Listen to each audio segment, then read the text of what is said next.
Out here with Matt Miles, looking at some corn. Long-time customer, been working with us. Matt said in the past, you'll hear him talk about he's a skeptic of biologicals. He was a skeptic when I took this on, and we worked our way onto the farm and proved that it worked. And we think we're averaging with using less fertilizer and lowering your MPU to 0.8. What do you think you're gaining in bushels now? As far as yield? Yeah. Well, I mean, every year is not the same, but let's just talk about last year. So we put the pivot plot in. Lane and I pulled it up on the screen. There was a distinct green line in the field on the yield map. I was kind of thinking maybe that was going to be, you know, an anomaly or whatever, and it was where the pivot bio plot was. You know, I hate to say this because there's so many skeptics out there about double-digit yields. That particular plot was a 12 bushel increase, plus we decreased our nitrogen. Right, and that's a win. Yeah. And you know, it's being a skeptic of biologicals is okay. It's hard to understand.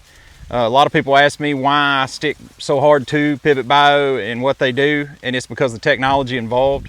I like to say, you know, biologicals are like chains. They're only good as their weakest link, and they have the technology to go in and take that weak link out.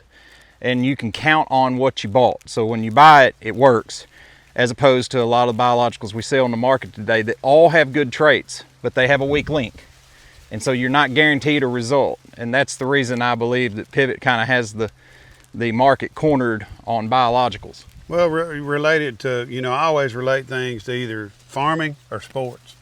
But you've got a football team that's got 50 players on it. You play 22. What 22 do you play? You play your best 22.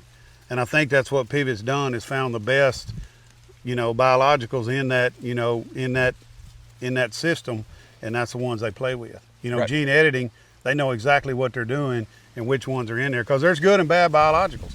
There's good and bad football players. Sometimes there's bad football players on a team. Sometimes there's bad biology in a solution someone want to sell you. Yep. But y'all are specifically taking the right ones and putting them in the field of play. That's right. And the corn looks great. We'll see when the combine gets through it.